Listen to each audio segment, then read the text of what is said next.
우리가 이 어린아이의 찬양처럼 우리의 마음을 드리고 함께 계속해서 찬양했으면 좋겠습니다.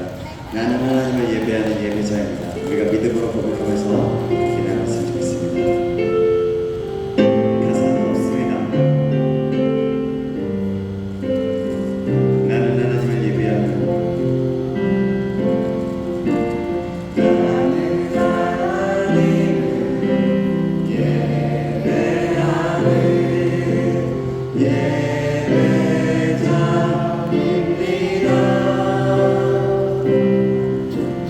내가 서 있는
감사함으로 예배하는 시간 될 수 있도록 인도하여 주시옵소서. 감사드리며 살아계신 예수님의 이름으로 기도합나이다. 아멘. 아멘. 우리가 예배자로 고백했던 것처럼 우리가 진정한 예배자가 되길 소망하면서 또 우리 예배를 받으시는 주님 앞에 영광 목소리겠습니다. 아멘. 우리 계속해서 일어나서 주를 찬양했으면 좋겠습니다. 우리 내 마음을 가득 채운 우리 주님을 향한 찬양과 사랑 함께 고백하면서 찬양하겠습니다.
찬양했습니다.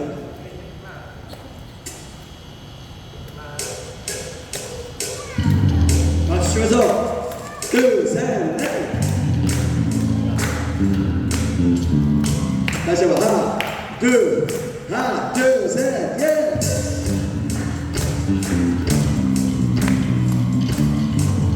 네, 박수입니다. 주님이 우리 구원하셨습니다. 구원하신 주님 앞에 우리가 감사히 받으면서 찬양하겠습니다. 주날 구원하시니 주날 구원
다시 한번 멈출 수 없는 주님의 사랑을 마음껏 표현하면서 뛰는 겁니다. 준비되셨죠? 예, 되셨죠? 하나, 둘, 셋, 예.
숨 쉬고 숨 쉬었다가 숨이 차죠. 그래도 또한 우리 지금 앞에서 춤을 추는 여기 나와서 하고 싶어요. 자, 우리가 춤을 출 때 모든 손으로 굴복한다 그랬죠. 자, 준비되셨죠? 하나, 둘, 셋, 넷.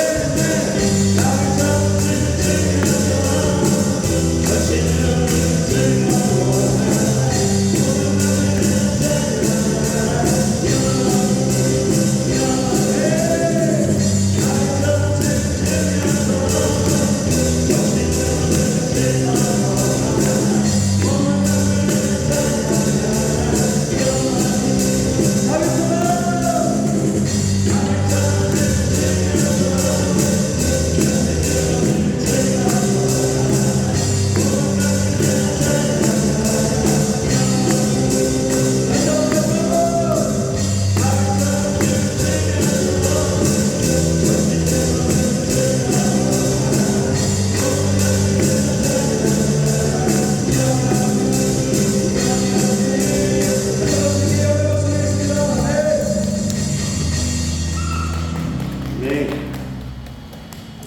우리 계속해서 주님 앞에 또 행복하게 기쁨으로 반응하는 속에서 주님 찬양했으면 좋겠습니다. 주의 자비가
자, 이제 우리 어제 한번 같이 찬양했는데요. 아니 그냥 있는 게 좋겠네요. 네, 어제 찬양했는데요. 어제 수련회 때만 했던 찬양인데 우리 했던 건데 우리가 어제 했던 사람들은 알 거예요. 그래서 우리 같이 이렇게 하는 겁니다. 댄스 댄스 everybody dance 이걸 한 4번 할 거예요. 그래서 3번 하고 4번째 댄스 댄스 everybody dance 하면요 춤을 추는 겁니다. 한 16번째 되게 한 4마디 이렇게 그 춤을 추는 시간인데 자유롭게 표현하면서 한번 하는 거예요. 아시겠죠? 자 준비되셨죠? 우리 싱어들도 같이 하는 겁니다. 알았죠? 네. 자 함께 자 우리 함께 찬양할게요. 네. Jump jump everybody jump jump jump everybody jump jump jump everybody jump jump jump everybody jump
네, 여러분 더우시죠? 네, 여러분들의 열기가 계속해서 이어져서 주님이 영광 받으시길 소망합니다. 우리 계속해서 찬양하겠습니다. 영광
기도하시겠습니다.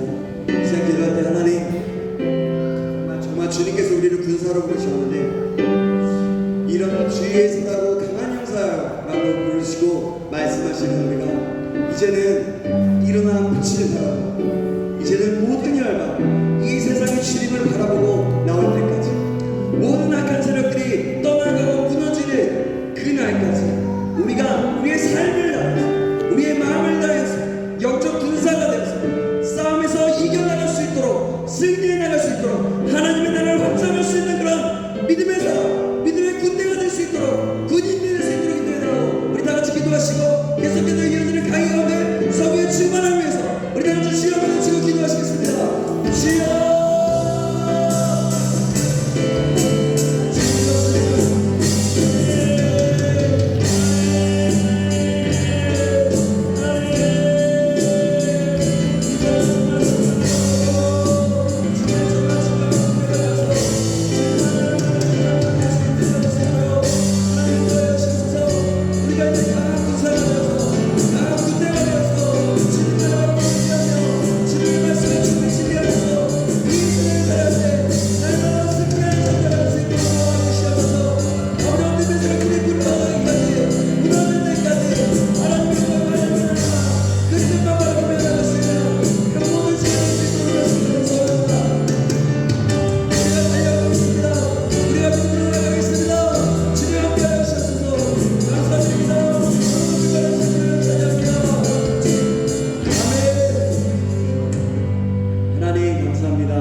오늘도 저희들 마지막 밤을 허락하여 주시고 주님을 찬양하며 예배할 수 있도록 인도하시면 감사합니다. 우리가 이제는 예배하며 이제는 거룩한 군대로서 한 걸음 한 걸음 내디디며 하나님 이 세상을 살아갈 때 우리가 정말 하나님의 나라를 확장시킬 수 있는 그런 아버지 하나님의 군대가 될 수 있도록 군인이 될 수 있도록 인도하여 주시옵소서. 우리의 삶을 드려 마음을 드려 모든 것을 드려서 하나님의 군사로서 그 부르심을 아버지는 그 정체성과 그 부르심과 그 책임감을 아버지 가지고 승리해 나갈 수 있도록 하나님의 영광만이 드러낼 수 있도록 주님 인도하시고 붙잡아 주시옵소서. 인도하시는 하나님을 기대하며 계속해서 이어지는 모든 시간 가운데 함께 하시는 하나님을 기대하며 살아계신 예수 그리스도의 이름으로 기도합니다. 아멘. 우리 주님께 영광 박수 드리겠습니다. 아멘.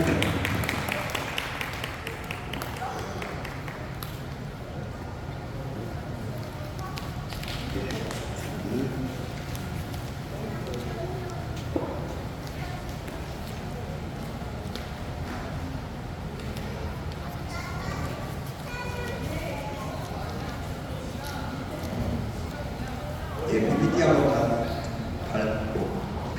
바꿔주시면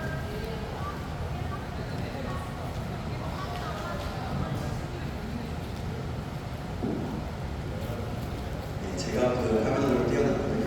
좋습니다. 감사합니다. 자, 우리가 오전까지 강의를 들었는데요. 이제는 어떻게 하면 우리의 마음을 지킬 수 있는지까지 하나님의 말씀으로 우리가 함께 받았습니다. 이제는 우리가 계속해서 이어집니다. 오늘 마지막 시간인데요. 이 마지막 시간에 우리가 또 사단의 패배와 그 운명은 어떻게 될 것인가. 우리는 이미 알고 있지만 그것을 어떻게 해나갈 수 있을지 우리가 좀 이렇게 보고 다시 한번 우리의 모든 것을 좀 정리하면서 이렇게 나갔으면 좋겠습니다. 자, 이 시간은요 핸드폰을 꺼주시기 바랍니다. 꺼주시거나 아니면 비행기 모드 나가셔야 되는 분 외에 혹시라도 제가 늦게 끊을 수도 있어서 그러니까 1시간 내로 끝내려 보려고 해요. 강의는. 근데 자 핸드폰을 웬만하면 끄시고 아니면 저쪽 끝으로 내보시면 되겠습니다. 네, 그래서 우리 말씀 집중할 수 있도록 다른 거 바라보지 않고 하나님 바라봤으면 좋겠습니다. 자, 이제는 저희가 오늘 아까도 얘기했지만 회개하면서 더 참된 진리 안에서 하고 우리가 이것을 우리가 죄악이나 우리의 또 어둠의 세력들에 대해서 그걸 생각하지 않아야 돼 하면 어떤 때가 있어요. 우리가 생각나는 대로 그래서 그것을 피하거나 하나님을 바라봐야 된다고 말씀하셨습니다. 하나님을 바라볼 때 우리는 하나님 앞에서 승리할 수 있고 우리의 참 자유함과 기쁨을 누릴 수 있을 줄 믿습니다. 자, 그럼 이제 사단의 패배와 그 운명에 대해서 우리가 좀 다시 한번 자세하게 알아보고 오늘 말씀을 통해서 우리 영적 전쟁의 전체적인 부분 어떻게 살아가야 할지 그 부분과 또 이제 구체적인 하나하나를 가지고 우리가 나아가려고 해요. 어떻게 보면 정리가 될 수도 있겠습니다. 동일한 말이 나올 수도 있고요. 이렇게 한번 우리 하도록 하겠습니다. 사단의 패배의 운명, 그 운명은 어떻게 되냐? 사단은요, 이 세상에 계속적으로 활동을 허락받았지만 그는 이미 패배한 원수라는 것입니다. 사단은요, 하늘에 있는 그 높은 지위에서 쫓겨났습니다. 에덴 동산에서는 하나님께 저주를 받았습니다. 그리고 그 후에 예수님을 시험하려고 했지만 광야에서 예수님께 완전히 패배하였고 갈보리의 십자가에서 심판을 받았습니다. 예수님이 십자가에 못 박혀 죽으심으로 동시에 사단의 머리는 크러쉬, 빠개졌어요. 깨져버렸어요. 판결이 이미 내려졌기 때문에 사단이 받게 될 그 형벌은 피할 수 없는 것입니다. 사단은 최후의 하늘에서 쫓겨나기로 계시록 12장에 말씀하고 있습니다. 그렇게 되어 있습니다. 그 사단은 무적에게 갇힐 것이고 결국은 불못에 던짐을 당할 것입니다. 이것이 사단의 최후입니다. 승리는 이미 우리에게 확정된 것입니다. 우리는 이미 이긴 승리를 그저 취하기만 하면 되는 거예요. 사단은 여러 성경 중에 창세기와 요한계시록을 싫어해요. 왜 그러냐면 창세기는 사탄의 근원에 대해서 말하고 있고요. 그리고 요한계시록은 사탄이 결과적으로 어떻게 될 것인가, 마지막 최후에는 어떻게 될 것인가에 대해서 설명하고 있기 때문입니다. 하나님의 메시지로서 아주 명확하게 나와 있기 때문이죠. 우리가 주의해야 할 것은요, 사단과 귀신들의 그 활동과 세력에 대해서 알아가는 것이 하나님의 성품과 능력에 관해 알아가는 것보다 먼저 되어서는 안 된다는 거예요. 가장 먼저는 하나님을 알고 그 다음에 적에 대해서, 사단에 대해서 알아야 한다는 것이죠. 그렇습니다. 왜냐하면 우리가 능력 대결을 통해서 그 능력의 대결을 통해서 승리할 수 있는 힘은 사단의 활동과 그 세력을 얼마나 알고 있는가에 달려있는 것이 아니라 얼마나 하나님의 성품과 그 능력, 그 말씀과 성령을 통해서 우리 안에 세워져 있는가에 달려있기 때문에 그런 것입니다. 그러므로 우리는요, 영적 전쟁을 하는 자로 있기에 앞서 예배자로, 하나님을 알아보는 자, 하나님을 바라보는 자로 날마다 있어야 하는 것입니다. 예, 아까 제가 다 이렇게 설명해 드리고 있습니다. 그래요. 이제는 그래서 전략을 세워요. 어떻게 전략을 세울 수 있을까요? 그것은요, 영적 전쟁을 해야 되는 것인데 영적 도회라고 하는 거예요. 영적 도회라고 하는 건 뭐냐면 스피리추얼 맵핑에서 저희 아까 오전에 얘기했나요? 저녁 때 얘기했나요? 지도에다가 손을 얹고 기도하는 거. 그 땅을 밟으면 진짜로 좋은 것이지만 그러기 전에 먼저 기도해야 되는 것입니다. 우리가 전도여행이나 국내 선교 또 농어촌 선교를 가기 전에 그것을 위해서 기도하지 않습니까? 그죠? 그것을 위해서, 그 땅을 위해서 먼저 기도해요.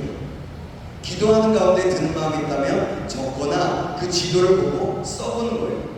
또 기도하면서 땅을 직접 밟으면서 그곳의 영적인 흐름을 파악하는 것이죠. 하나님께서 주시는 마음이 있다면 그것을 또 적는 거죠. 그런 다음에 그럼 그 땅의 영적인 흐름이 무엇인지 그곳에 사는 사람들보다 더 잘 파악할 수 있습니다. 제가 예전에 선교여행, 전도여행을 가기 전에 이런 일이 있었어요. 무슨 일이냐면 그 땅을 밟지도 않았어요. 그 땅을 기도했습니다. 태국을 가기 전에 태국을 갔어요. 태국을 갔는데, 전도를 갔는데 그 땅에서 중보기도 했어요. 그래서 막 기도하는데 갑자기 어떤 나무가 보이는 거예요. 이런 거는 좀 조심스러운 부분이기도 하지만 그 땅에 흐르고 있는 영이 무엇인지 우리가 좀 그러면서 함께 나눠봤어요. 나눠봤어요. 그랬더니 이런 것들이 생각이 납니다. 이런 것들이 생각이 나고 하나님의 말씀, 어디 성경 말씀이 생각이 났습니다. 하고서 나누기 시작했어요. 그게 나눴더니 어떤 일이 벌어져요. 나누고 나서 그것을 함께 선교사님께 보냈습니다. 그리고 나서 그 그 땅을 직접 밟으면서 그곳 하나하나를 봤어요. 그리고 그 땅에 땅 밟게 하면서 기도하면서 그 땅을 밟기 시작했어요. 근데 놀라운 것은 나중에 어느 대학교를 갔는데 그 대학교에서 어떤 나무가 하나 있었는데 그 나무를 굉장히 신성시 여겼다는 거예요. 그리고 그 대학생들이 무서워서 그 나무에게 기도하고 그랬던 거예요. 그 자리에 잠궈있는 경관진이 있었다는 거예요. 그러니까 미리 그 땅에서 중보기도 할 때 하나님은 우리에게 마음을 주시기도 하시고 때로는 우리가 그래서 그것을 위해서 그곳에 살면서 사역하는 사람들보다 더 많은 것을 기도와 영적 전쟁으로 알게 된 것들을 경험하게 되었던 것 같습니다.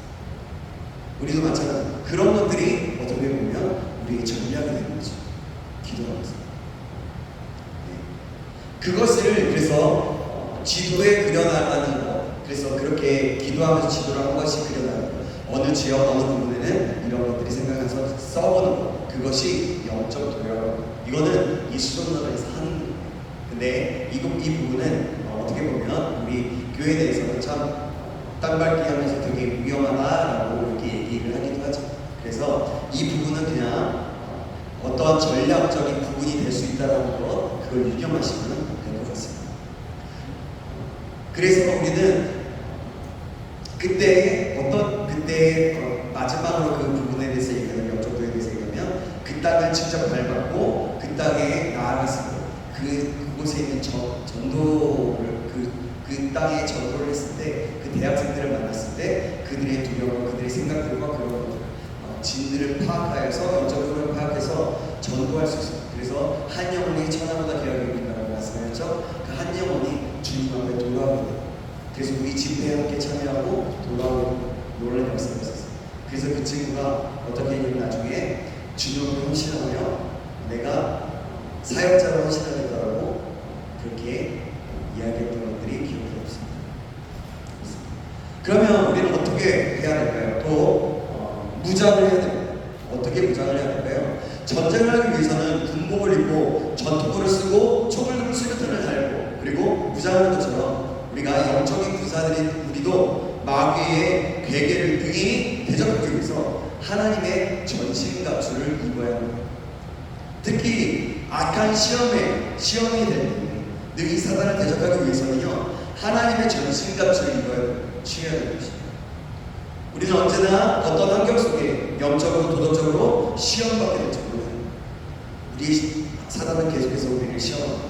지금도 아마 우리의 마음속에 딴 생각이나 우리의 안에 다른 것들을 바라보거나 멍때리는 이런 것들을 통해서 우리에게 전쟁을 했습니다. 우리 뭐예요? 저기 뒤에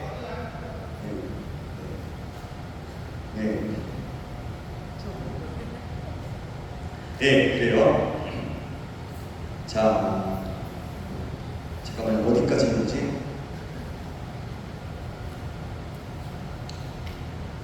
네, 그렇기 때문에 우리가 그것에 대해서 준비되지 않으면 안 된다요. 전신갑주 입어야 되는 거죠.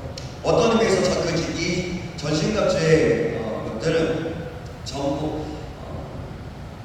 그 전신갑주가 어떤 것인지 우리가 생각해보면 오직 곧 예수 그리스도라는 자신, 예수 그리스도라는 존재라는 것을 알게 됩니다. 갈라디아서 3장 27절 말씀 우리 같이 한번 읽어보겠습니다. 시작. 누구든지 그리스도와 합하기 위하여 세례를 받은 자는 그리스도로 옷을 입었느니라. 이것이 전신갑주. 전신갑주는 전투가 시작되기 전에 입어야 하는데 이 기본적인 사실조차 종종 우리가 그것들을 간과하거나 잊어버릴 때가 있다는 거죠. 그런데 우리가 서서라고 할 때, 잠깐만요. 제가 보겠습니다. 견고의 서라고 성경은 말씀하고 있고요. 모든 준비를 갖춘 상태에서 편안히 앉은 것이 아니라 사단을 대적하여서 서 있어야 됩니다. 사단을 대적하기 위해서. 그럼 우리가 실제적으로 구체적으로 한번 말씀 들어보겠습니다. 그러면 어떻게 무장을 하느냐? 먼저 우리 에베소서 6장의 말씀에 있습니다. 이게 뭐냐면 우리 같이 한번 해보겠습니다. 시작. 진리로 허리띠를 띠고, 진리로 허리띠를 띠는 거예요. 진리의 말씀으로 허리띠를 띠는 것입니다. 근데 그것은 그 진리를 허리띠를 뛰는 것에 반대로 사단이 공격하는 때는 거짓말, 속임수라는 것입니다. 바울이 첫 번째로 언급했던 지금 말이 꼬여요 제가. 진리의 허리띠입니다. 사단은 처음부터 거짓말하는 자였고 거짓의 아비였다라고 말씀드렸죠. 하나님의 말씀을 의심하게 만드는 거예요.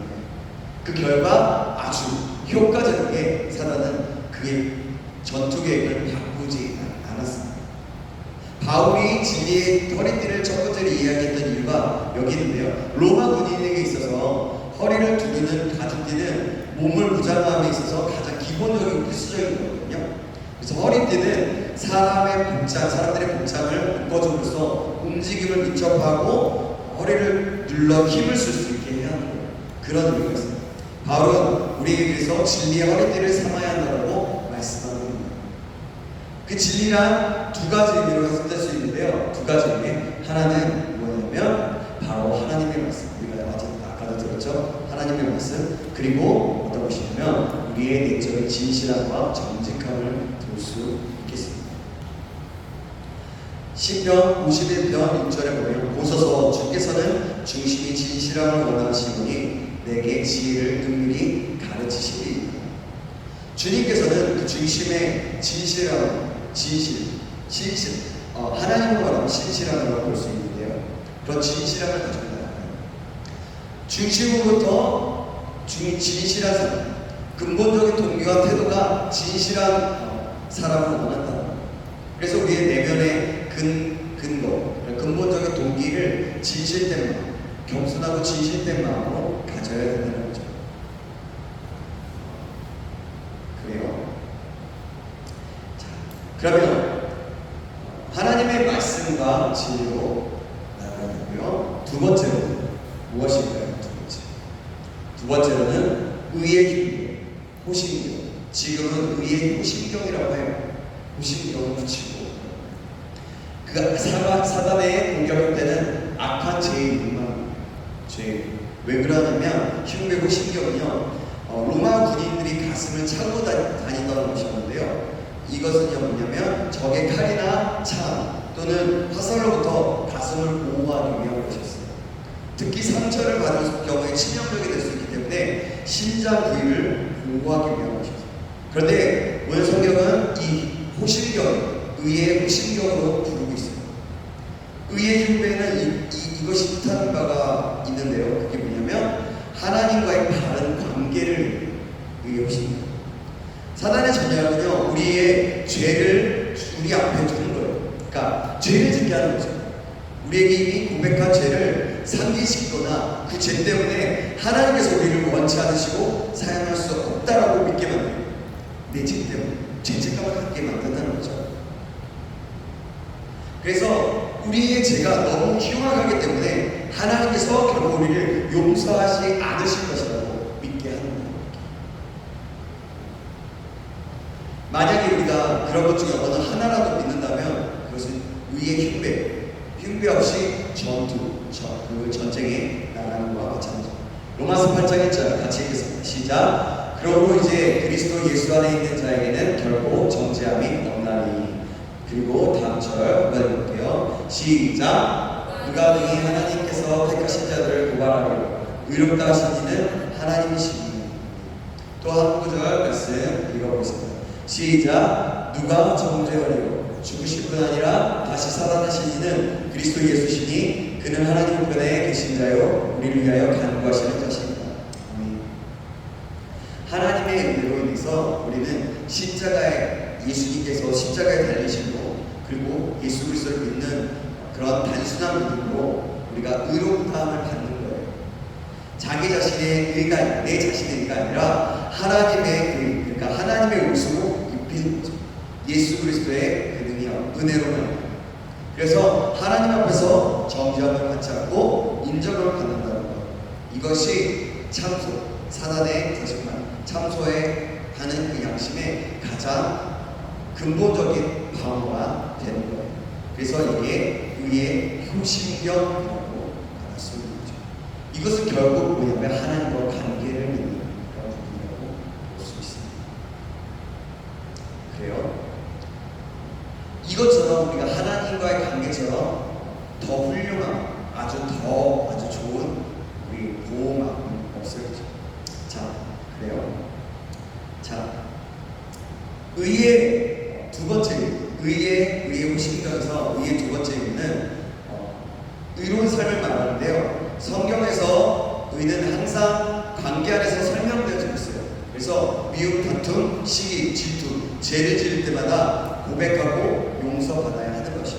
그렇지 않으면 마귀가 침투에 들어오게 되기 때문이죠.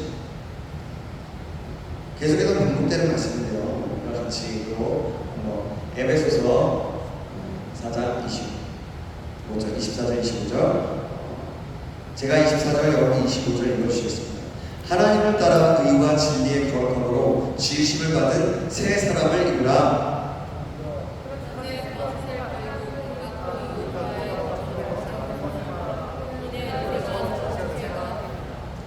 같이 읽겠습니다. 마귀에게 틈을 주지 말라. 여기서 틈은 그리스도인의 삶 가운데서 존재하는 그 죄. 아까도 제가 다뤘던 부분인 것 같은데요. 그 기회라고 할 수가 있어요. 우리가 죄를 짓게 되면 결국 그 틈을 공식적으로, 합법적으로 사단은 와서 그 죄를 통해서 역사하게 됩니다. 그 죄 가운데 거하게 되면 아주 합법적으로 하나님의 보시는 나라에서 그 일을 행하게 됩니다. 모든 것에 분명히 하나님 앞에 있지만 바로 그냥 하나님 보이죠? 그러면서 내 마음대로 할 거예요. 이렇게 한다는 거죠. 워렌 위에스비가 말했는데 사단의 전략은 신자가 그 삶에서 어떤 죄가 자리 잡히도록 한다면 그는 사단이 그의 삶에 들어오는 교두보를 놓고 거점을 잡는 기회를 제공하는 것입니다. 그렇게 되면 사단은 이 기회를 이용해서 그의 삶에 침입하여 다른 영역도 장악할 것입니다. 라고 말했습니다. 그렇습니다. 죄는 적이 들어올 수 있는 그런 아예 열린 문이 되는 거예요. 열린 문. 문이 열리면 사람들이 왔다 갔다 모든 것이 다 왔다 갔다 하시죠. 그렇죠? 우리의 구정은 그래서 우리가 무장할 수 있는 것은 용서하는 삶, 용납하는 삶입니다. 죄를 짓는 것이 아니라 그런 거죠. 하나님 앞에 믿음으로 의롭다함을 받았다는 그 확신과 내가 지금 의롭게 살고 있다는 확신은 사단의 지경 공격 앞에서 우리를 견고하게 지켜주는 그런 갑옷과 같은 역할을 하게 됩니다. 자, 포인트만 잘 이해하시고 알면 될 것 같아요. 세 번째로 뭐냐면 평안의 복음에 준비한 것으로 신을 신고입니다. 그 공격 형태는 뭐냐면 아니하고 게으른 사람이에요. 저 복음을 전하지 못하게 하는 거죠. 그래서 내가 괜찮아 라고 하는 거예요. 그래서 그때 로마군에 그 전쟁에 있을 때 그들에게 있어서 신을 든든히 신는다는 것은 참으로 중요한 것이었어요. 새로운 영토를 정복하고 반영을 토벌하기 위해서 천리길도 멀다고 여기지 않고 출전한 군사들에게 그 먼 길을 행군해야 했기 때문에 그 신은 험난한 산을 얻고 가시덤을 지나가기로 했던 거예요. 그래서 그 신은 굉장히 중요했던 거예요. 자, 이사야서 52장 7절 말씀 우리 같이 한번 읽어볼까요? 시작! 좋은 소식을 전하며 평화를 공포하며 복된 좋은 소식을 가져오며 구원을 공포하며 시온이 하나 이르기를 내 하나님이 통치하신다 하는 자의 산을 넘는 말이 어찌 그리 아름다운가. 여기서 증인의 삶, 복음을 전하도록 부르심을 받은 우리 그리스도인들의 삶에 대해서 말해주고 있는 거예요. 그래서 우리는 평안의 복음, 준비하는 신을 신어야 되는 거죠. 멈추지 않고 복음을 전하고 준비해야 그 복음에 대해서 준비해야 한다라는 것입니다. 우리 그래서 아까 우리가 어제인가 얘기했어요. 그 영적 전쟁의 가장 근본적이고 본질적인 것은 뭐냐면 복음을 전하는 것이다라고 얘기할 수 있다라고 말씀을 드렸습니다. 우리는 그런 영적 군사로서 부름을 받았습니다. 그럼 네 번째는 뭐냐면 모든 시기에 믿음의 방패를 가지고 바로 믿음입니다. 믿음. 믿음, 모든 것 위에 라는 말은 믿음의 방패가 군인들의 무기 중에 가장 중요한 것이라는 뜻이 아니라 군인은 필요한 그 신체 어느 부위건 방패를 사용해서 그것을 보호할 수 있다는 것. 우리가 예수님을 믿는다는 그 믿음을 가진다는 것은 사단의 그 모습이 사단이 말하고 있는 그 메시지에 우리가 믿음을 가지고 맞설 수 있는 거죠. 생각해보세요. 우리에게 믿음이 없다면 하나님을 향한 믿음, 예수님을 향한 믿음이 없다면 어떻겠어요? 그 믿음이 없으면 우리 결국에 어떠한 사단이 무슨 말을 해도 그런가? 정말 그럴까? 하고 곡하게 되는 거죠. 그러면서 속임을 당하게 되는 것입니다. 그 공격할 때는 불신, 믿음이 없는 바로 그런 것입니다. 자, 그래서 잠언 30장에는 이렇게 말씀합니다. 하나님의 말씀을 다 순전하며 하나님은 그를 의지하는 자의 방패십니다. 그를 의지한다는 것은 믿음을 뜻하는데, 믿음은 하나님의 말씀에 기초를 둔 하나님과의 관계예요. 하나님의 선포와 능력을 믿는 것. 그러므로 우리가 이렇게 선포해야 될 필요가 있어요. 주님, 나는 주님이 나를 보호해 주실 것을 믿습니다. 나는 당신 안에 있기 때문에 그 어떤 것도 나를 건드릴 수 없습니다. 라고 믿음으로 선포하는 거죠. 그러면 다섯 번째는 무엇일까요? 다섯 번째는 구원의 투구입니다. 구원의 투구. 그의 공격일 때는 이런 재난이나 사고라고 할 수 있습니다. 군인에게 가장 중요한 부분이 어디예요? 가슴도 있지만 머리 부분이죠. 그래서 투구를 항상 쓰잖아요. 그래서 머리 부분, 가장 중요한 부분들을 보호하는 것이라고 볼 수 있어요. 그래서 우리의 사고를 보호해야 합니다. 우리의 사고, 우리의 생각들을 보호한다는 거죠. 자, 여러분 예를 들어서 이런 것이 있어요. 북한으로 넘어간 한국 부대에 있는데요.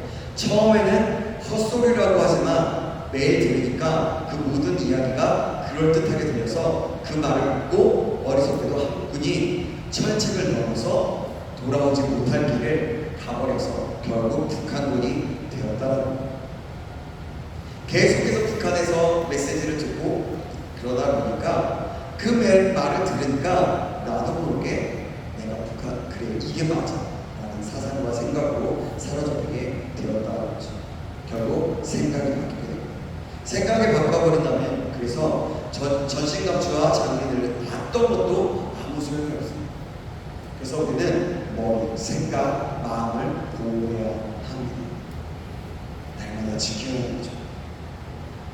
에베소서 2장 8절 9절 말씀. 이건 그냥 넘어가겠습니다. 우리의 감정이나 느끼는 감정이나 여러 가지 느낌보다는 말씀이 진리임을 인식하면서 우리의 마음과 생각을 계속해서 지키는 하나님의 진리에 입각하여서 하나님의 말씀에 입각하여서 그렇죠. 데살로니가서 5장 8절 말씀 제가 읽겠습니다. 우리는 낮에 속하였으니 정신을 차리고 믿음과 사랑의 신경을 붙이고 구원의 소망의 투구를 쓰자. 구원의 소망의 투구라고 불렀는데요. 하나님께서 주신 구원을 견고하게 붙들고 사는 사람. 그 사람은요, 그 어떤 상황에서도 소망 가운데 살게 된다는 것입니다. 그렇습니다. 온전한 구원에 대한 확신 있는 기대감, 믿음 있어야 되고, 하나님의 구원의 능력은 우리의 영혼에 적을 대항하는 유일한 방법입니다. 그래서 우리는 하나님의 능력과 하나님의 말씀, 진리 안에서 우리 마음과 생각을 지켜야 된다라는 의미로 볼 수 있는 거죠. 자, 그럼 여섯 번째는 바로 성령의 것. 아까도 말씀드렸지만 똑같은 부분이기도 해요. 하나님의 말씀. 아주 검은요, 성령의 검이라고 하는 것은 굉장히 적을 무찔 수 있는, 적을 죽일 수 있는 그런 무기죠. 바로 그런 거예요. 근데 여기서 하나님의 말씀이라고 하는 것은요, 그냥 쓰여져 있는 그 로고스의 말씀이 아니라 그냥 그 말씀을 믿는 것으로 끝나는 것이 아니라 내 삶 가운데, 내 마음으로 믿어지고 내 삶 가운데 나타나야지는 것을 얘기해요. 그래서 하나님의 말씀, 성경의 검을 가지고 나 안에 내가 정말 그 말씀이 선포되고 그 말씀이 읽어졌을 때 이 의미가 어떤 의미를 이해하고 내가 어떻게 적용하고 살아야 될 것인가 생각하는 그렇게 나아갔을 때 성령의 검이 되고 그래서 그런 무기가 될 수 있는 마귀가 우리를 공격합니다. 그렇습니다. 살아서 역사하는 거죠. 그렇습니다. 하나님의 말씀은요, 자아에 대해서 어떤 분보다도 연이합니다. 하나님의 말씀은요, 세상의 모든 거짓 종교와 철학, 모든 것들, 사상, 종교, 그런 것들을 베어버릴 수 있는 그런 능력을 가지고 있습니다. 마귀가 두려워하는 것은 우리 속에 있는 어떤 개인적인 확신이나 신념이 아니라 우리 안에 있는 순전한 하나님의 말씀, 내 안에 경험되어진 하나님의 말씀, 살아서 역사하시는 하나님의 말씀입니다. 아무리 기독교에 대한 다양한 견해들이 많이 있다고 할지라도 마귀는 그런 것을 두려워하지 않아요. 말씀을 두려워하는 거죠. 그래서 이 영적 전쟁에서 하나님의 성에 붙잡힌 도구, 하나님의 말씀으로 해서 나아가야 된다는 거죠. 그러면서 성령과 말씀과의 관계는 어떤 것이냐면 좀 이렇게 좀 잘 한번 들어보시면 될 것 같아요. 하나님의 말씀은 성령께서 쓰시는 도구입니다. 그 말씀이 우리 안에 있고, 그리고 성령께서 그 말씀을 붙들어 사용하실 때 그 말씀은 악한 영들을 찌르고 칼과 베이는 검이 되어야 된다는 것이죠. 그렇기 때문에 말씀의 검을 준비해야 되는 것이고, 그 검을 준비했을 때 성령께서 쓰게 된다는 겁니다. 자, 그래요. 이렇게 넘어가면 될 것 같아요. 자, 일곱 번째 같이 읽겠습니다. 시작. 모든 기도와 간구하되 무시로 성령 안에서 기도하고. 전신갑주 중에 마지막 강력한 무기는 성령 안에서 기도하는 거예요. 기도가 우리의 모든 영적 싸움에서 가장 넘쳐야 합니다. 여러분, 찬양이 넘치고 말씀이 넘치고 있지만 기도가 부족하다면 그것은 우리가 성령께서 쓰시는 도구로서 사용되기 어려운 거예요. 그래서 우리는 될 수 있다면 기도할 때 우리의 마음을 들으면서 어떻게 하더라도 어떤 상황과 상관없이 기도하기로 결정하면서 기도할 때 그 기도를 통해서 하나님 우리를 통해 역사하신다는 거죠. 그래서 하나님의 전신갑주를 무장하는 것은 기계적인 일이 아니라 그 자체가 바로 하나님을 의지한다는 표현이고, 기도가 다른 말로 그런 표현이기 때문에 하나님을 의지하는 것이기 때문에 바로 기도가 그만큼 중요하다는 거예요. 전에도 말씀드렸다시피 기도하는 것이 영적 전쟁의 열쇠입니다. 그리고 성령의 은사, 그리고 방언과 같은 개인적인 영적인 것들을 건강하게, 강건하게 만드는 것처럼 그렇게 기도할 필요가 있는 거죠. 기도는요, 원수를 이기는 강력한 힘입니다. 내가 만약에 기도하지 않으면, 만약에 그냥 말씀만 선포되어졌다면, 내가 믿음을 가지고 기도를 하지 않는다면 사단이 과연 떠나갈까요? 아니에요. 내가 예수 그리스도의 이름으로 명령하는 것도 기도인 거죠. 바로 그러니까 우리는 계속해서 기도하는 것들을 멈추지 말아야 하는 것입니다. 네. 그러면 우리는 그래서 기도를 통해 하나님의 전신갑주를 매일 입어야 하고, 우리 청년부가 매일 우리 수련회를 위해서 한 달 전부터 10시마다 기도했던 것처럼 그 기도는 굉장히 중요합니다.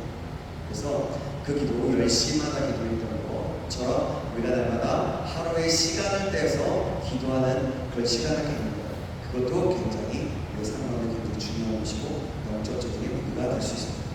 그러면 우리는 어떻게 해야 합니까? 자, 6번째로 우리가 이제 아까 뭐에 대해서 얘기했습니까? 이건 뭐냐면 어떻게 무장하는지에 대해서 말씀을 받았고요. 이번에는 우리는 싸워야 되는 것입니다. 이제는 실제로 싸워야 됩니다. 단지 여러분 이렇게 생각해보세요. 잘 들어보세요. 근육을 자랑하는 보디빌더가 되지 말고요. 실제로 근육을 만들고 그 힘을 길러서 링에 올라가서 싸우는 프로레슬러와 같은 그런 사람이 되라는 거예요. 프로레슬러는 아무렇게나 공격하지 않죠. 어떻게 공격해요? UFC나 뭐 프로레슬링 보면 어때요? 예? 기술이 있고 또 뭐죠?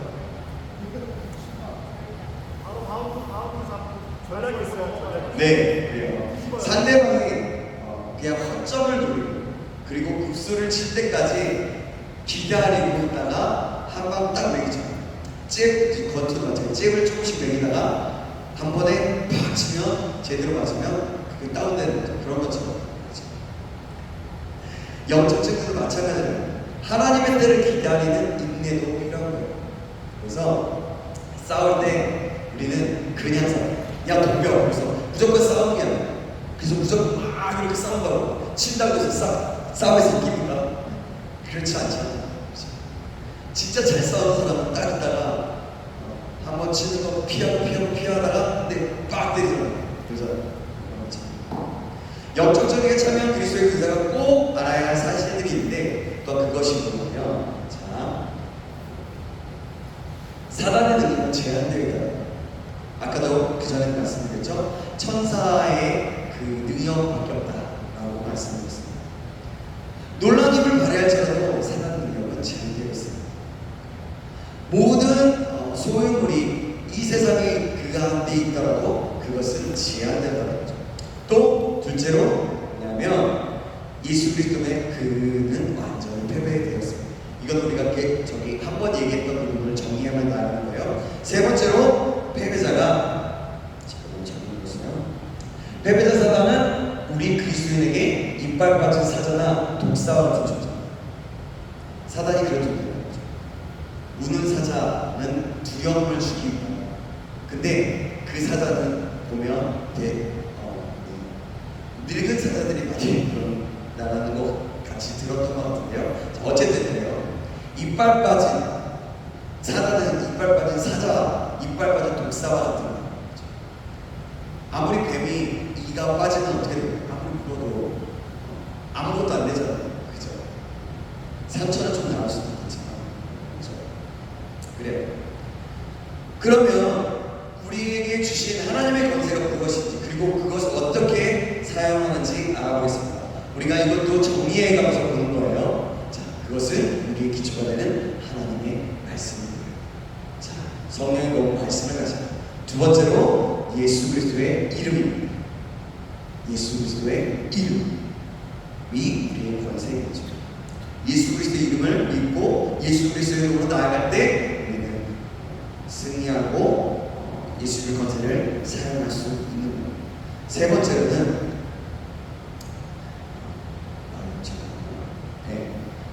그래서 우리가 예수 그리스도의 이름 근데 대신에 이런 것이 있어요. 이런 것이 있어요. 예수 그리스도의 이름을 무슨 행운이나 부적처럼 사용하지 말아야 돼요. 자, 이름은 그 사람의 전부를 가르치거나 또 그 속성과 성품과 능력을 나타내는데요. 그런 거예요. 예를 들면 수표에 사인이 없을 때 그것이 아무 그냥 종이 인쇄된 종이와 마찬가지예요. 그런 거죠. 수표의 가치는 이름에 서명란이 있어요.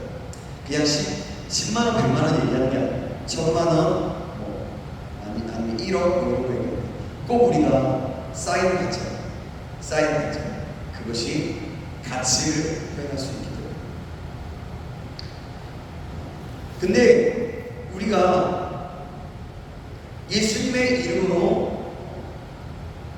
예수님의 이름으로 나아가는 데 있어서 우리가 이름은 예수 이름으로 떠나가라 얘기를 하지만 그 예수 그리스도의 이름으로 나아갈 때 우리는 예수 그리스도의 이름이 무슨 능력이고 그러니까 어떤 장풍과 같은 능력이고 어떤 부적과 같은 그런 능력이 아니라는 것을 우리가 좀 기억해야 할 것입니다. 왜냐하면 성경에 이런 게 나오면요 잘못된 성경에는 이렇게 나와요. 예수님의 이름을 잘못 사용을 했던 이들이 나옵니다. 자, 우리 한번 같이 볼게요. 같이 제가 10절, 13절, 14절, 15절 이렇게 한 절씩 교독해 보겠습니다. 심지어 사람들이 바울의 몸에서 손수건이나 앞치마를 가져다가 병든 사람에게 얹으면 그 병이 떠나고 악기도 나가더라.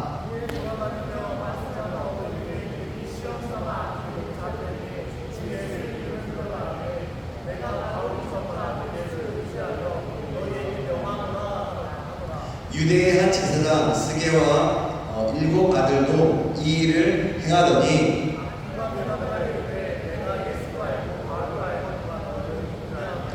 악기 들린 사람이 그들에게 뛰어올라 눌러이기니 그들이 상하여 벗은 몸으로 그 집에서 도망하는 자를 같이 읽겠습니다. 에베소에 사는 유대인과 헬라인들이 다 이 일을 알고 두려워하며 주 예수의 이름을 높이고, 이게 뭐냐면 어떤 바울이 예수님의 이름으로 능력을 행하는 것을 보면서 어떠한 사람들, 마술사와 같은 사람들이 예수님을 믿지도 않으면서 그래, 예수님의 이름이 있으면 되는구나.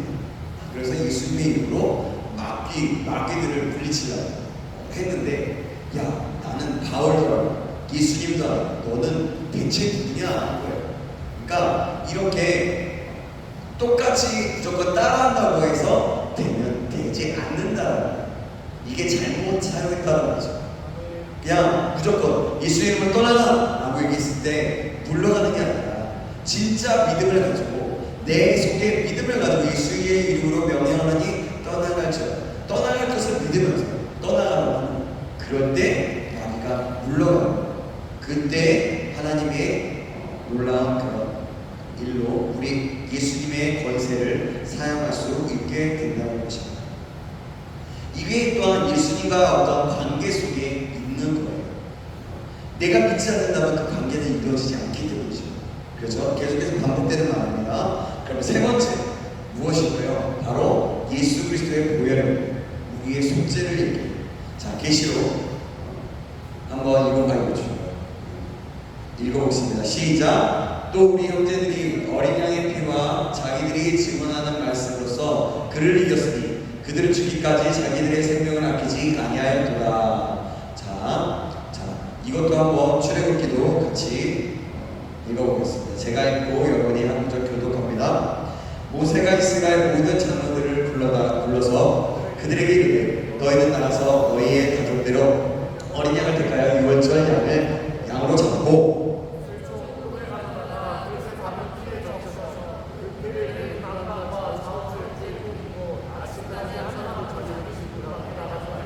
같이 있습니다. 여호와께서 애굽 사람들에게 재앙을 내리려고 지나가실 때에 문인방과 자원설지의 피를 부으시면 여호와께서 그분을 넘으시고 멸하는 자에게 너희 집에 들어가서 너희를 치지 못하게 하실 것입니다. 아멘. 뭐냐면 여기서 말하는 것은 우리 어린 양의 피, 예수 그리스도의 피를 얘기하고, 여기서 유월절 양을 잡는다는 것은 출애굽 시대 그거 10번째 재앙, 유설주에 어린 양의 피를 발랐을 때 넘어갔다는 거죠. 패스오버가 됐다는 거죠. 그게 뭐냐면 유월절 어린 양의 피, 그 바로 예수 그리스도의 보혈의 피를 상징하는 것이었어요. 이 어린 양의 피는요, 십자가에서 예수의 피로 보호한다는 것은 기도의 용사들이 오랫동안 사용하는 중보 기도의 한 전략입니다. 어떤 사람을 위해서 예수의 피로 보호하는 것, 그것은 원수, 그 마귀에게 그들의 한계를 확실히 인식시킨다는 겁니다. 문설주에 있는 어린 양 피로 인해서 죽음의 사자가 그 집안을 건드릴 수 없었던 것도 그런 겁니다. 그래서 여기 출애굽 시대에 성경은 구체적으로 얘기하고 있지만 않지만, 출애굽 시대에 분명히 문설주에 피를 발랐던 애굽 사람들도 있었을 것이라고 추정하거든요. 그렇게 추정을 하고 있어요. 외국인, 그러니까 이방 사람들도 그랬다라고 추정하고 있어요. 근데 그거는 추정일 뿐이지만, 왜냐하면 이스라엘 백성들과 함께 출애굽하고 같이 나갔던 사람들이 분명히 있었기 때문에 그렇게 추정돼요. 그래서 그 피를 발랐던 사람들은 다 살아났다는 거죠. 그래서 원수 마귀는요, 예수님의 흘리신 피로 인해서 자기의 설 곳을 잃어버리게 됩니다. 더 나아가 예수님의 보혈은 마귀를 멸하고 우리에게 승리를 가져다 주는 거죠. 그래서 이런 얘기를 하더라고요. 하나님 아버지, 우리 예수 그리스도의 보혈로 덮습니다. 하나님 이곳을 덮습니다. 이곳에 임재하시고 이곳을 다스려주시며 하나님의 은혜로 채워주셔서 기도합니다. 바로 그것이 우리를 보호하는 어떤 보호막과 같은 것이 될 수 있다는 것이죠. 네 번째로는 무엇이냐면 성령의 능력입니다. 자, 같이 읽어볼까요? 시작. 그러나 내가 하나님의 성령을 힘입어 귀신을 내어쳐내는 것이며 하나님의 나라가 이미 너에게 임하였느니라. 성령의 능력, 성령의 능력으로 이렇게 하나님의 영, 하나님의 성령님이 먹히시고 쫓는 것이면 하나님의 나라입니다. 그래서 성령의 능력으로 우리는 이렇게 우리가 함께 나아가 싸울 수 있는 것입니다. 자, 다섯 번째로 어떤 것이냐면 매기와 풀기. 뭐냐면 예수 그리스도에 안에서 매고 푸는 거예요. 자, 한번 말씀을 읽어볼까요? 자, 베드로에게 하신 말씀이에요. 네, 같이 읽어보겠습니다. 시작. 내가 천국 열쇠를 내게 주리니 내가 땅에서 무엇인지 매면 하늘에서도 매일 것이고 내가 땅에서 무엇인지 풀면 하늘에서도 풀림이라 하시고 또 12장 29절 말씀드리겠습니다. 시작. 사람이 먼저 강한 자를 결박하지 않고서야 어떻게 그 강한 자의 집에 들어가 그 세간을 강탈하게 하느냐. 결박한 후에야 그 집을 강탈하리라.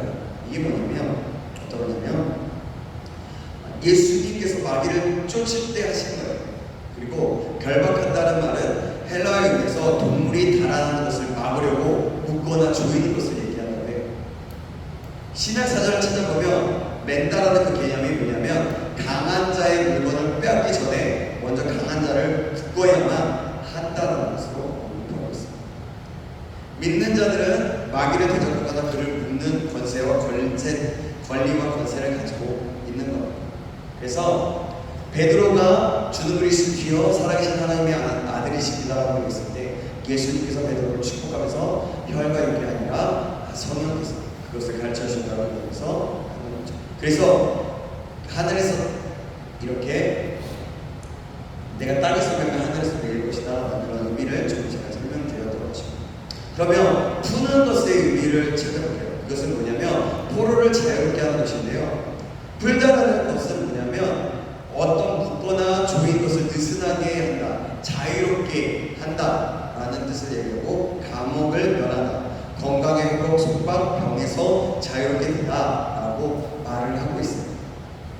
매는 것은 이렇게 그만 아주 묶어두는 것이라면 적을 움직일 수 없도록 압박하는 것이라면 푸는 것은 허용한다는 것인데 이것은 뭐냐면 하나님의 말씀을 사용함으로 사람으로 하여금 자유롭도록 한다는 겁니다. 아까 얘기했죠? 예수님은 베드로에게 천국 열쇠를 주셨어요. 자식이 누구인지 물었을 때 아까 얘기했죠? 그래서 이 반석 위에 즉 이 계시 위에 내 교회를 세우니 문배의 권세가 너를 이기지 못할 것이다. 천국 열쇠를 주겠다. 베드로에게 얘기했죠. 근데 이것을 잘못 사용하는 데가 있어요. 바로 천주교예요. 천주교. 베드로에게 천국 열쇠를 주었다라고 얘기하면서 뭐라고 했냐면 성 베드로라고 하면서 아주 베드로를 교황보다 보니까 교황처럼 그러니까 하나님보다 높은 어떤 존재처럼 그렇게 우상숭배하는 것들을 보게 되는 것입니다. 이 말은 누구에게 준 것이냐면 베드로에게 준 것이기도 하지만 베드로뿐만 아니라 우리 교회에게도 주신 것입니다. 그래서 우리는 이 사실을 기억하고 나아갈 것입니다. 여섯 번째는 찬양입니다. 우리가 그래서 날마다 찬양하는 거예요. 자, 한번 이게 말씀 읽어보겠습니다. 많이 치부에 오게 가두고 간수에게 명하여 든든히 지키라 하니. 자, 시작.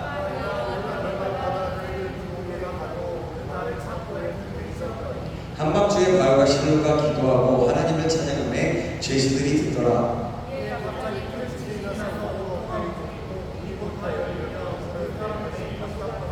네, 그렇죠. 바로 찬양에게는 이런 능력이 있는 거예요. 이런 능력. 찬양할 때 옥토가 움직이고 문이 열리는 일들이 일어나는 거죠. 그래서 찬양은 또한 마음의 문을 활짝 열리는 거예요. 그래서 우리가 아까 찬양했죠. 주의 나라 주의 것에 찬양 중에 임하네. 바로 그런 의미로 그 가사를 함께 지으면서 볼 수 있습니다. 일곱 번째는 치유와 영적 전쟁. 똑같은 말들인데요. 우리에게 영적, 내적인 치유는 하나님이 대적하는 영향을 깨뜨리기 위해서 우리에게 주신 중요한 전략이고 포로된 자를 자유케 하시고 하는 그 예수님의 사역에 동참하는 것입니다. 그래서 우리가 내적 치유가 된다는 것은 하나님의 사역에 동참될 수 있는 그런 은혜를 입게 되었다는 것입니다. 기도의 영적 전쟁을 통해서 귀신에게 눌린 자를 해방시켜주는 일이 우리에게도 필요한 것입니다. 자, 찰스 크래프트 목사님이 계신데요. 그분은 뭐라고 얘기했냐면 이렇게 얘기했습니다. 자, 귀신 들리는 것은 2차적인 문제입니다. 그것은 마치 1차적으로 쓰레기가 있으면 2차적으로 쥐의 문제가 생기는 것과 같다. 되게 어렵네요, 그죠? 만일 우리가 쥐를 없애려고 하면서 쓰레기를 그대로 놓아둔다면 문제는 여전히 남아있을 수밖에 없다. 그러므로 어떤 사람에게 귀신이 있든지 없든지 상관없이 우리는 1차적으로 감정적이고 영적인 쓰레기들을 치워야 합니다. 결국 죄를 치워버려야 됩니다. 옛 습관, 옛 감정, 옛 모든 것들을 치워버려야 됩니다. 이것이 어떠한 그 치워버리는 그 작업이 내적 치유, 우리의 영적인 치유, 우리의 모나고 우리의 병들었던 그 영혼을 치유하는 그런 것입니다. 이 찰스 크래프트 목사님은 굉장히 그런 축기사화역이나 어떤 그런 곳에 되게 유명한 강사이십니다. 그래서 이분이 가는 곳마다 놀라운 기적들이 일어난다고 합니다. 그러니까 감정적이거나 영적인 상처나 문제, 즉 쓰레기가 생기면 이게 쥐가 생기게 된다는 거죠.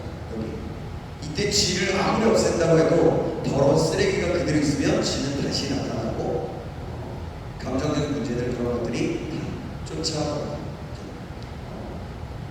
쥐가 다시 나타나서 감정적인 문제를 그대로 그래서 그러니까 귀신만 쫓는 것은 의미가 없다는 거 그런 것이에요. 아까 제가 얘기했던 그런 것입니다. 자, 그렇습니다. 그래서 우리가 쫓아내는 것도 중요하지만 어떻게 관리하는 자인가 굉장히 중요합니다. 우리가 만약에 잘 보세요. 예수님은 복음서에서 이렇게 말씀하셨어요. 귀신이 나오고 나면 거기에 빈 공간이 생긴다고 마태복음 10장 44절에 말씀하고 있어요. 그 집은 뭐냐면 비고 소재되고 청소되어 있는 거예요. 그래서 주님께서 완전히 대청소를 하셨기 때문에 누구라도 금방 들어올 수 있는 재입주가 가능한 그런 상태를 얘기해요. 하지만 그래서 우리가 어떻게 관리해요? 그래서 우리의 내면을 온전히 주님의 영으로 주님으로 우리가 채워야 된다는 것을 얘기합니다. 자, 여기까지 할게요. 자, 이 부분은 이렇게 넘어가도록 하겠습니다. 자, 그러면 이제는 좀 중요한 부분이라서 우리가 똑같은 부분일지라도 다시 한번 보겠습니다. 땅밟기와 영적 전쟁입니다. 여러분 초반에도 여러 번 반복해서 말씀드리는데요. 모든 영적 생활은 영적 전쟁입니다. 예수님을 믿는 사람은 사는 것 자체가 전쟁입니다. 마귀를 대적하여 싸우는 그런 것이 싸우는 것이 없는 사람은 신앙생활을 하는 사람이라고 볼 수 없는 거예요. 영적 전쟁을 하지 않는 사람, 그냥 내버려두는 사람, 그냥 방치해두는 그런 사람은 영적 전쟁을 하지 않는 사람이죠. 여러 교회가 영적 전쟁에 대한 개념이나 그 의식 없이 성도들을 가르치고 신앙생활하는 분들이 굉장히 많아요. 그것이 근데 굉장히 안타까운 거예요. 그래서 우리는 날마다 영적 전쟁을 해야 하는 것입니다. 날마다 쉴 새 없이 항상 자기를 정말 능력 있는 것처럼 계속 숨기고 계속해서 있는 거죠.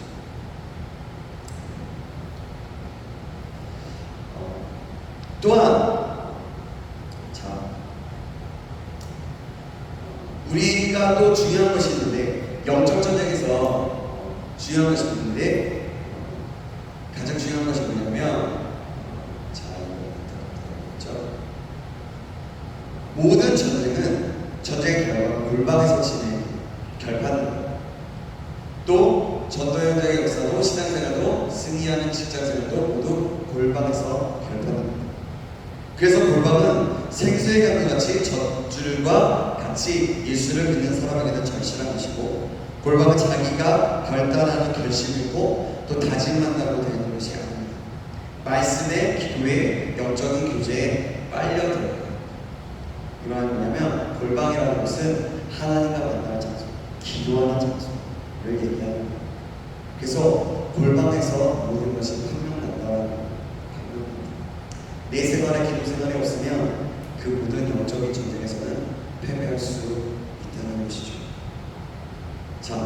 여기 네버랜드 데 가면 여러분 몸무게가 160kg이 되는 넘는 호랑이가 집에서 아주 기르는 개같이 개줄에 묶여서 멍멍이처럼 사람들에게 끌려다니는 것을 볼 수가 있어요. 왜냐하면 어려서부터 사람이 주는 우유를 먹고 자라서 호랑이의 특유의 야성을 잃어버렸기 때문입니다. 어떤 목사님은 이런 얘기를 했어요. 이 호랑이를 한국교회에 비유했습니다. 한국교회를 가르쳐 잠자는 교회도 아니고 병든 교회도 아닌 길들여진 교회라고 탄식하면서 얘기했던 것이 있습니다. 누구에게 길들여졌다는 말씀인가요? 바로 사단에게 길들여졌다는 말. 자, 그러면 우리는요 마지막으로 나가겠습니다. 자, 이제 다른 공부를 넘어가도록 할게요. 영적할 때 전략은 이미 얘기했던 내용들입니다. 자, 넘어갈게요. 이제 마지막으로 그럼 우리는 어떻게 살아야 되는지 이제는 마지막 적용입니다. 여러분 가나안 정복하려고 미리 정탐하러 갔던 12명의 정탐꾼이 있었죠. 그죠? 그 12명의 정탐꾼이 돌아왔을 때 무엇이라고 보고하죠? 제가 맨 처음에 강의 때 물어봤었어요. 기억나시나요? 10명이 말하죠. 뭐라고 얘기해요? 그 땅은 젖과 꿀이 흐른다. 하지만 그들은 안악조선이고 우리는 메뚜기와 같다. 메뚜기처럼 우리는 아주 연약하다. 이것이 뭐냐면 메뚜기 콤플렉스라는 그런 말을 하기도 합니다. 그러나 두 명은 어떻게 했죠? 뭐라고 했어요? 갈렙과 여호수아는 뭐라고 했어요? 뭐래요? 하나님이 우리와 함께하면 그들은 우리의 뭐라고요? 밥 먹이다 라고 했어요. 여러분 이거 어디에서 차이가 납니까? 이미 이스라엘 백성들에게 그 가나안 땅은 주시기로 한 곳이. 근데 문제는 어떤 것이었냐면 부정적인 환경만 바라보는 사람들이었어요. 더 큰 문제는 이 사실을 두고 부정적인 생각이 온 이스라엘 사람들에게 퍼지게 되고 모든 사람은 광야에서 죽게 됐습니다.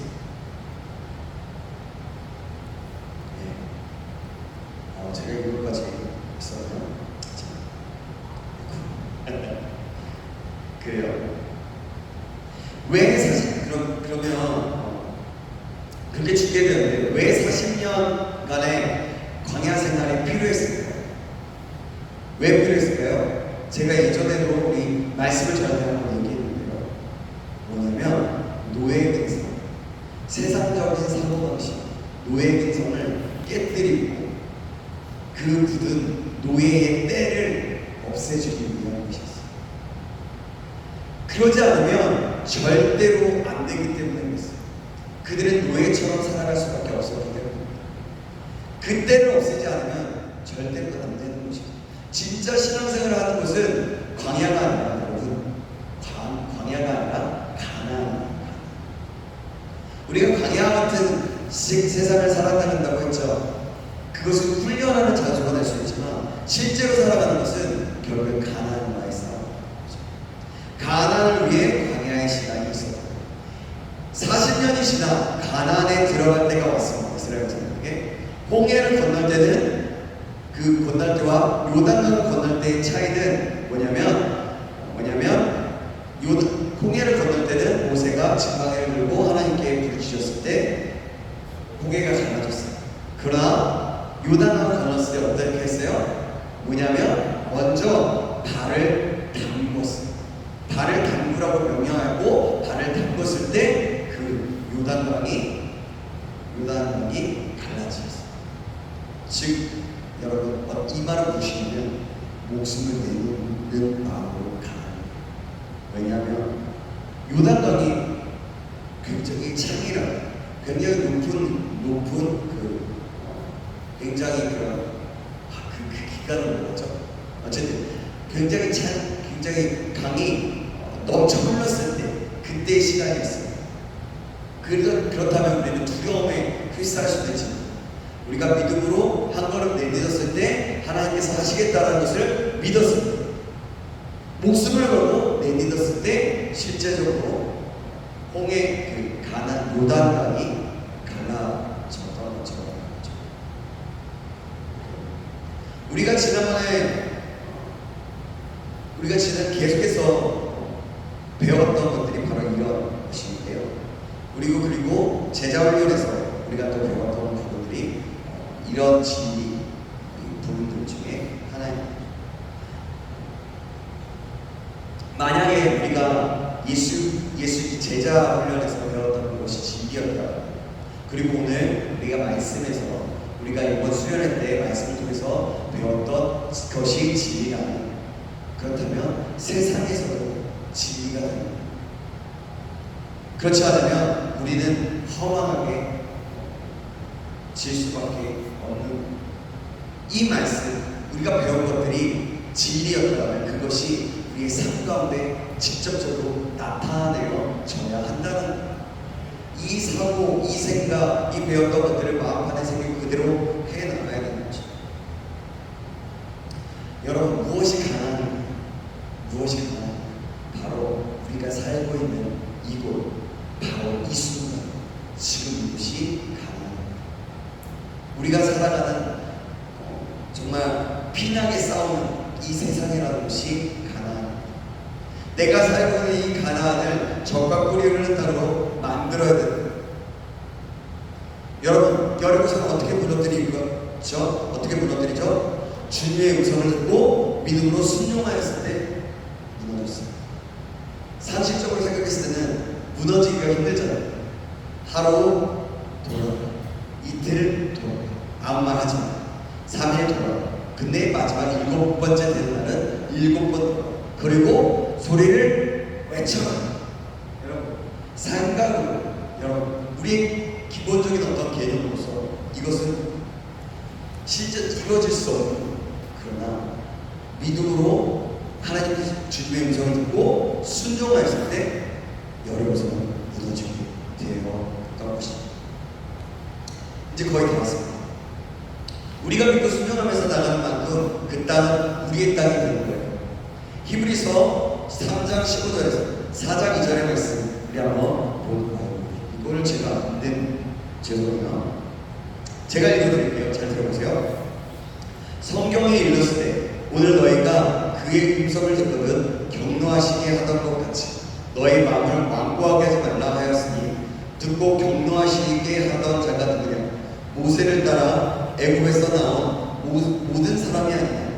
또 하나님이 40년 동안 누구에게 노하셨느냐? 그들의 시체가 광야에 엎드러진 범죄한 자들에게가 아니냐? 또 하나님이 누구에게 맹세하사 그의 안식에 들어오지 못하리라 하셨느냐? 곧 순종하지 아니하던 자들에게가 아니냐?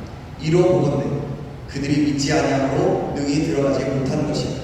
그러므로 우리는 두려워할지 그의 안식에 들어갈 약속이 남아있을지라도 너희 중에는 혹 이르지 못할 자가 있을까 하며 그들과 같이 우리도 복음 전함을 받은 자이다. 들은 바 그 말씀이 그들에게 유익하지 못한 것은 듣는 자가 믿음과 결부시키지 아니함이라. 아무리 이 시대의 최고의 강사, 설교자가 와서 강의나 말씀을 전하더라도 믿음으로 반응하고 그 믿음을 합할 때 비로소 가난이 바뀌는 거예요. 생각해보세요. 누가 말씀을 전하더라도 마찬가지라고 내가 그것에 믿음으로 반응하고 받아들여야 한다는 것이죠.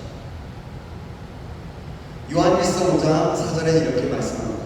무릇 하나님께로부터 난 자마다 세상을 이기느라 세상을 이기는 승리는 이것이니 우리의 믿음이니라. 아멘. 하나님의 말씀에 대한 절대적인 믿음. 갈렙이 85세 때 여호수아에게 이 산지를 달라라고 하는 것을 생각해 보십시오. 이 산지는 여러분 어디입니까? 이 산지는 기랴다바라는 철벽구가 있고 개간하기 어려운 그런 땅이었습니다. 그래서 기랴다바는 바로 그런 아주 적박하고 정복하기 어려운 땅이었죠. 그러나 갈렙이 취했을 때 그 땅의 이름은 헤브론으로 바뀌게 됐어요. 헤브론이라는 땅은 뭐냐면 헤브론이라는 말은 하나님과 교제라는 뜻입니다. 잠깐만요. 여기 나오네. 네, 제가 이걸 뒤에다 넣었어야 되는데 앞에다 넣었어요. 자, 다시 여기서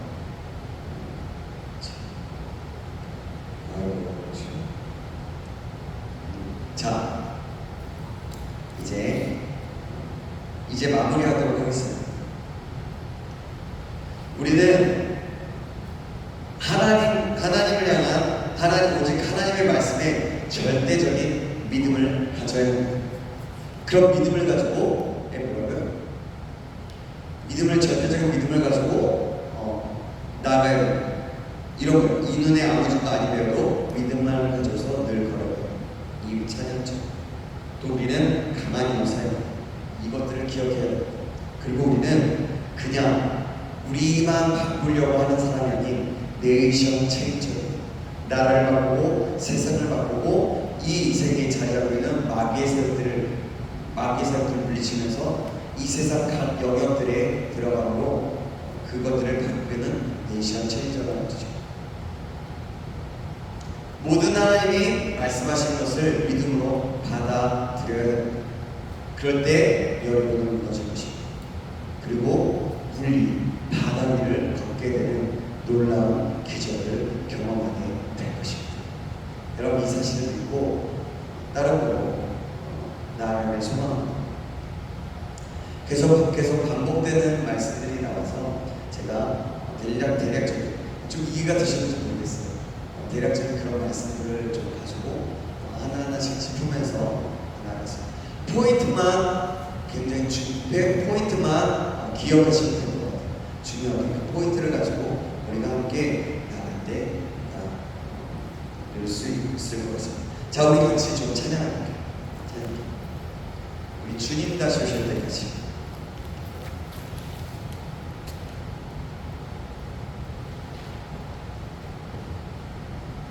주님 다시 오실 때까지 우리 찬양하면서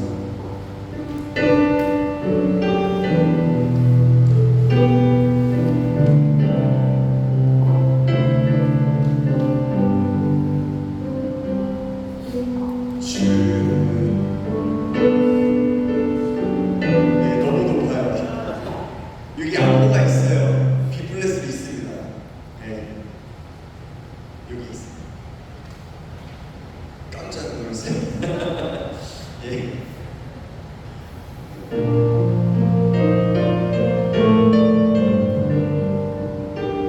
주님 다시 오실 때까지 들으면서 우리가 좀 말씀들을 기억하면서 찬양했으면 좋겠습니다. 주님 다시 오실 때까지 나는 이 길을 가리라. 좁은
주님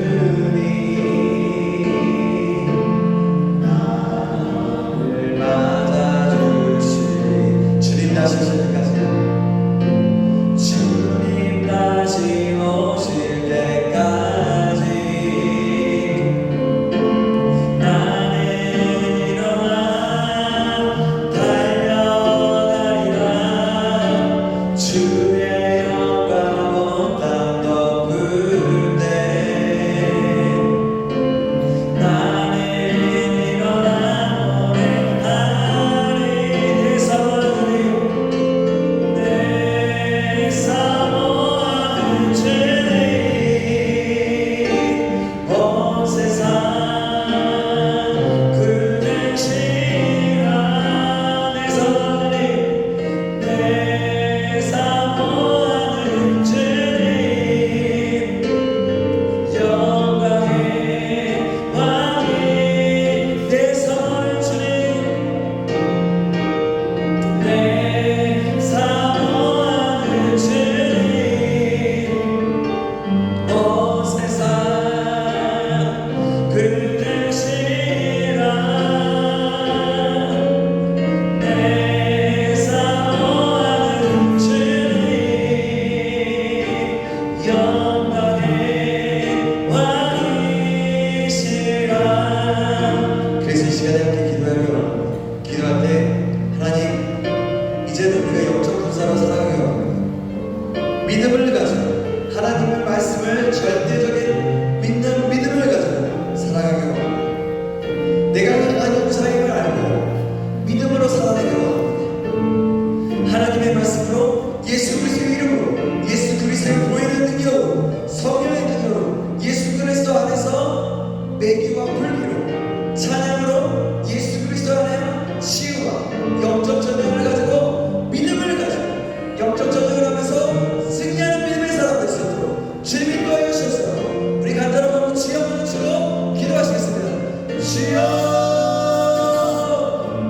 하나님 그렇습니다.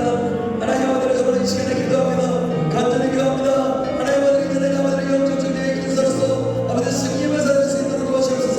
하나님 아버지를 정말 주님 제자리에서 받았던 것들 아버지 또한 아버지 3일 동안 아버지 하나님 3박 4일 동안에 아버지 받았던 이 말씀들을 기억하므로 우리가 모든 영적 전쟁에서 승리하며 온전히 승리하며 나아갈 수 있는 날을 선도하며 시간을 소망합니다.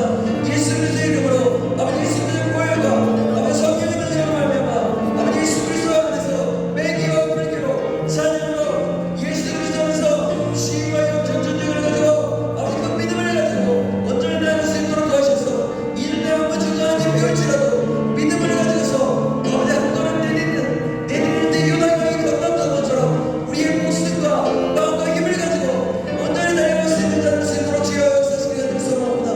우리 가운데 주님의 은혜를 채워주셔서 우리 가운데 주님의 영광과 함께 하셔서 하나님의 뜻과 하나님의 역사하심과 온전하신 뜻이 나타나질 수 있도록 지어 잡아주셔서 간절히 소망합니다. 하나님 역사해 주시옵소서. 이 시간에 다시 한번 기도할 때 하나님 기도하겠습니다. 하나님 다시 한번 우리에게 성령의 충만을 허락하여 주옵소서. 성령의 능력을 허락하여 주옵소서. 내가 내 삶 속에서 아버지 기도 골방에서 주님과 관계 속에서 주님을 만남으로 하나님 아버지 그 성령의 주님을 만남과 동시에 그 성령의 충만함을 가지고 아버지 세상에서 승리해 나갈 수 있는 자를 수 있도록 인도하시길 간절히 소망합니다. 하나님 나에게 힘을 주시옵소서. 성령의 능력을 주시옵소서. 성령의 인사를 주시고 성령께서 충만하게 역사하시고 우리 다시 한번 주여 한번 치고 기도하시겠습니다. 주여 하나님 우리에게 성령의 능력을 더하시옵소서. 성령의 충만함으로 가시옵소서. 주님께 순복합니다. 주님께 마음을 드립니다. 주님께 모든 것을 이루오니 하나님 아버지를 순복하며 나오니 성령의 충만함으로 가여 주옵소서. 나의 영광과 주님의 영으로 충만하게 채워주옵소서. 하나님 아버지 이전에 너무 부족한 저희들이지만 하나님 이제는 내게 강한 영사의 것을 믿고 아버지 내이션 책임을 하는 사람들의 그것들을 기억하므로 하나님 아버지 나아갈 때에 하나님 나에게 능력을 더하시고 아버지 주님과 기쁜 교제와 관계 속에서 날마다 살아가게 하시고 기운 주님과 기쁜 교제와 관계 속에서 아버지 하나님 나오는 그 성에 충만하신 내가 내 안에 좀